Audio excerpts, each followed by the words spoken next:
ଏଇଭଳି ଭାବରେ ସୂତା ସବୁ ବନ୍ଧା ହେଇଛି ପାଣି କୁଆ ଆସିବିନି ବୋଲି। ଦେଖିବା ବର୍ତ୍ତମାନ କେତେ ମାଛ ଉଠିଛନ୍ତି। ୱାଓ! ହାଇ ଫ୍ରେଣ୍ଡ, ଜୟ ଜଗନ୍ନାଥ। ଆସନ୍ତୁ ଆଜିର ବ୍ଲଗ୍ଟି ଷ୍ଟାର୍ଟ କରିବା। ମୁଁ ବର୍ତ୍ତମାନ ଅଛି ପୋଖରୀ ପାଖରେ। ବର୍ତ୍ତମାନ ଆଜି ଦେଖିବା ଟ୍ରେନ୍ ଚେକ୍ କରିବା ଏବଂ ଦେଖିବା ମାଛର ଗ୍ରୋଥ କିଭଳି ଭାବରେ ହେଇଛନ୍ତି, ମାଛର ସାଇଜ୍ କେତେ ବଡ଼ ହେବ, ମାଛ ଆଉ କ'ଣ କେମିତି କଣ୍ଡିସନରେ ଅଛନ୍ତି ଆଜି ଟ୍ରେନ୍ ଚେକ୍ କରି ବର୍ତ୍ତମାନ ଦେଖିବା। ଯେହେତୁ ମୁଁ ବର୍ତ୍ତମାନ ପୋଖରୀ ପାଖରେ ଅଛି, ନିଶ୍ଚିତ ଭାବରେ ଭିଡ଼ିଓଟି କଣ୍ଟିନ୍ୟୁ କରିବେ ଏବଂ ଖାସ୍ କରି ଶେଷ ଯାଏଁ ଦେଖିବେ ଏବଂ ସବସ୍କ୍ରାଇବ୍ କରିଦେବେ ଏବଂ ପାଖରେ ଥିବା ବେଲ୍ ଆଇକନ୍ଟି ଦବାଇ ଦେବେ, ଯାହାଫଳରେ ଯେକୌଣସି ଭିଡ଼ିଓ ଅପଲୋଡ଼ ହେବ ସାଙ୍ଗେ ସାଙ୍ଗେ ନୋଟିଫିକେସନ୍ ଆପଣଙ୍କ ପାଖରେ ପହଞ୍ଚିବ, ଆପଣ ହିଁ ଦେଖିପାରିବେ। ଆସନ୍ତୁ ବର୍ତ୍ତମାନ ଆଜିର ବ୍ଲଗ୍ଟି ଷ୍ଟାର୍ଟ କରିବା। ବର୍ତ୍ତମାନ ଫାଇନାଲି ବର୍ତ୍ତମାନ ଟ୍ରେନ୍ ଚେକ୍ କରିବା, ଦେଖିବା ଏଥିରେ କେତେ ମାଛ ଉଠୁଛନ୍ତି ଆଉ ମାଛର ସାଇଜ୍ କେମିତି ଅଛି। ଆଉ ବର୍ତ୍ତମାନ ଟ୍ରେଟା ଉଠେଇବା, ଉଠେଇଲା ପରେ ଦେଖିବା ମାଛ ବର୍ତ୍ତମାନ କେତେ ପିସ୍ ଉଠୁଛନ୍ତି। ବର୍ତ୍ତମାନ ଟ୍ରେ ଉଠାଯିବ। ବର୍ତ୍ତମାନ ଟ୍ରେ ଆମର ଉଠିଲା ଓ ଦେଖନ୍ତୁ ପାଖାପାଖି 2 ପିସ୍ ମାଛ ଉଠିଛନ୍ତି। ଦେଖିବା ଇଏ ଟ୍ରେରେ କିପରି ଭାବରେ ମାଛ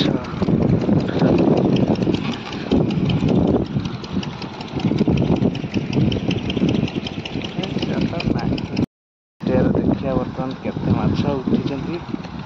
ୱାଓ! ଦେଖନ୍ତୁ ଇଏ ହେଉଛନ୍ତି ଆମ ପୋଖରୀରେ ଥିବା ମାଛ। ଚିଙ୍ଗୁଡ଼ି ମାସେ 30 ଦିନର ମାଛ, 3 ଗ୍ରାମ। ଫାଇନାଲି ବର୍ତ୍ତମାନ ଆଉ ଏକ ଟ୍ରେ ଟେକିବା 2 ନମ୍ବର ପୋଖରୀର। ଏଇଟା 2 ନମ୍ବର ପୋଖରୀର 2 ନମ୍ବର ଟ୍ରେ। ଦେଖିବା ମାଛ କେତେ ଉଠିଛନ୍ତି କି ନାହିଁ।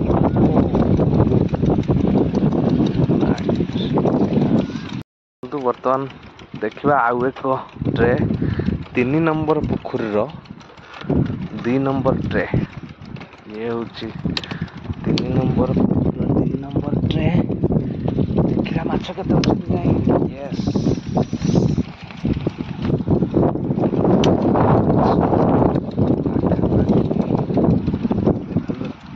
ମାଛ ଉଠିଛନ୍ତି।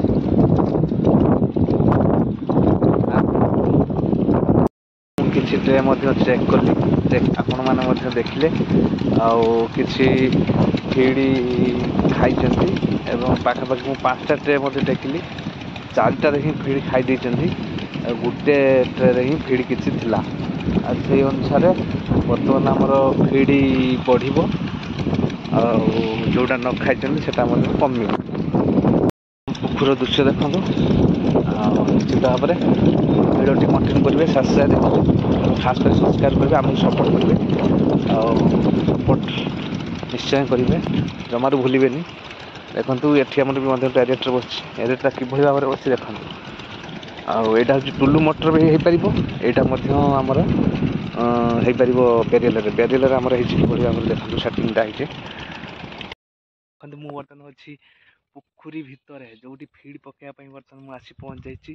ବର୍ତ୍ତମାନ ଫିଡ୍ ପଡ଼ିବ, ଦେଖନ୍ତୁ ସମୟ ପାଖାପାଖି ଆମର 5ଟା 15 ହେବ। ଗୋଟେ ପୋଖରୀ ପକେଇଥିଲି, ଆଉ ଦେଖନ୍ତୁ ଆଉ ଗୋଟେ ପୋଖରୀ ପଡ଼ିବ। ବର୍ତ୍ତମାନ କିଭଳି ଭାବରେ ଫିଡ୍ ପକାଉଛି ନିଶ୍ଚିନ୍ତ ଭାବରେ।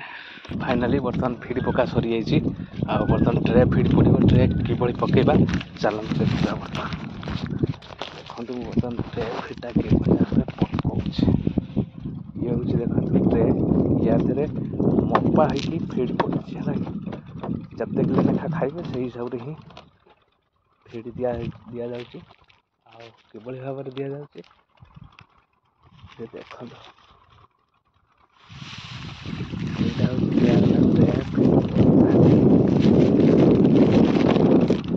ଏକାଥରେ ଅସୁବିଧା ହେଉଛି ଆଉ ଟ୍ରେ ଫିଡ୍ ବର୍ତ୍ତମାନ ପଡ଼ିଗଲା। ବର୍ତ୍ତମାନ କିଲୋ ହିସାବରୁ ହିଁ ଟ୍ରେ ଫିଡ୍ ଦିଆଯାଉଛି। ଧର କିଲୋ ଫିଡ୍ର 3 ଗ୍ରାମ ଲେଖା ଏବେ ଦିଆଯାଉଛି, ଛୋଟ ମାଛ ଯେହେତୁ, ଆଉ ସେଇ ହିସାବରେ ଦିଆଯାଉଛି। ଦେଖନ୍ତୁ ସେପଟରେ ଆମ ପାଖ ପୋଖରୀ ବାଲା ବର୍ତ୍ତମାନ ଫିଡ୍ ପକାଉଛି। ସିଏ ଦେଖନ୍ତୁ ବର୍ତ୍ତମାନ ଡଙ୍ଗାରେ ହେଇ ପକାଉଛନ୍ତି। ଦେଖନ୍ତୁ ଯେହେତୁ ତାଙ୍କର 6ଟାରେ ପଡ଼ୁଛି, ଆମର 5:30ଟାରେ ପଡ଼ୁଛି। ଆମର ସଇଲାଣି କିନ୍ତୁ ତାଙ୍କର ପଡ଼ୁଛି ଆଉ ଏଇଭଳି ଭାବରେ ପଡ଼ୁଛି ଆଉ।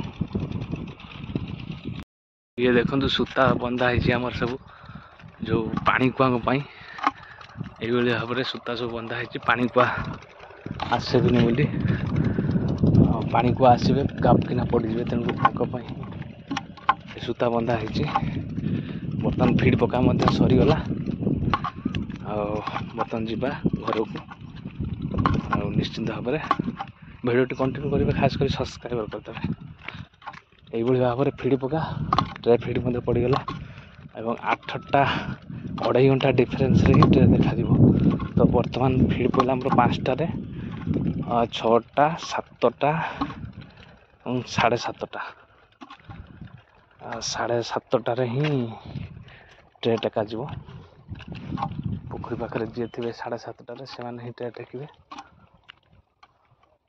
ये भाव में बर्तमान ट्रे टेका चल